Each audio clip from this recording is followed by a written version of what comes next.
she's not an overlord.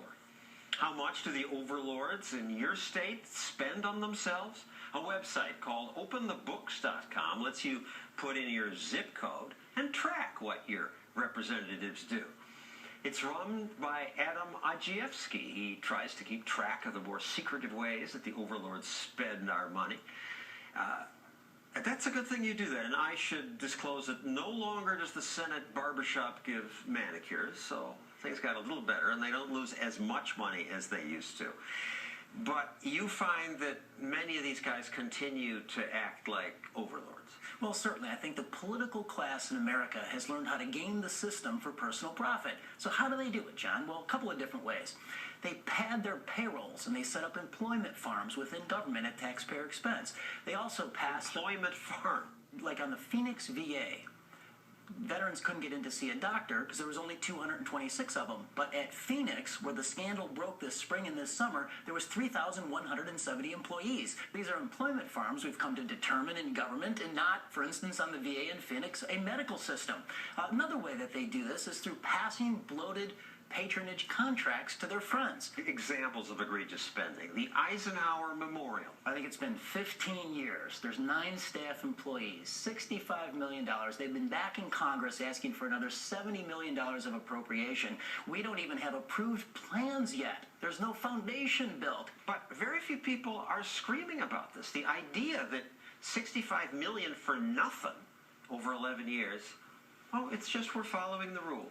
In my home community college, the College of DuPage, the president has a $500,000 compensation package. It's a 2-year school. He built a wine cellar and an upscale French restaurant. And I was surprised to read in Massachusetts that the governor was going to spend $9 million renovating his office. And I thought, this has to be a typo. I checked it out. It's not a typo. $9 million. And some of that $9 million is probably warranted. It's an historic property. There's broken windows. Some of the walls are cracked and things like that. We contacted his office, and they talked about, oh, this is a historically significant landmark. Okay, it is. The space didn't meet federal accessibility requirements. We installed low-flow plumbing for water conservation, blast-resistant storm windows. You know, maybe some of those things are good, but $9 million on an office? Real people don't do that. Exactly. Look, if the governor of Massachusetts wants to do something good on behalf of the great people in his state, he can start by opening the pensions. We made that request to him. That's the big money, the pensions. Absolutely. For instance, I'm from Illinois, John. And so what we discovered... I'm from Illinois too, but I don't live there anymore.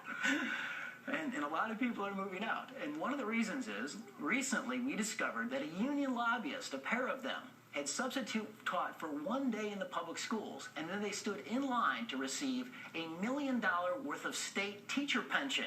People used to say, you go into government, you're paid less, but you get a pension. Well, now they're paid more, and they get twice the pension. In American Enterprise Institute says 23 states pay $750,000 or more in lifetime retirement benefits, and the workers in 8 of 23 states become a pension millionaire. Well, if you're a retired educator in the state of Illinois, we've done the analysis. Every single dollar that you put into the system over your working career, you get all that cost basis money back in your first 20 months of retirement. Let's go back to the ugly scandal at the VA. People weren't treated, some may have died, and yet $5 million in bonuses went to VA executives. Over a 3-year period into that scandal breaking, $5 million of bonuses was paid to the brass. Even in Eric Shinsecki's office of secretary, they got bonuses. The top legal counsel got bonuses. The inspector general themselves got bonuses. I like the way Reason TV's Remy describes what the VA officials did. We're gonna grab a piece of paper, yeah, and we'll make a second list. Yeah, wait, what? We'll just say that wait times aren't that long and that no deadlines were missed. There ain't no doubt we can't be fined. God bless the government.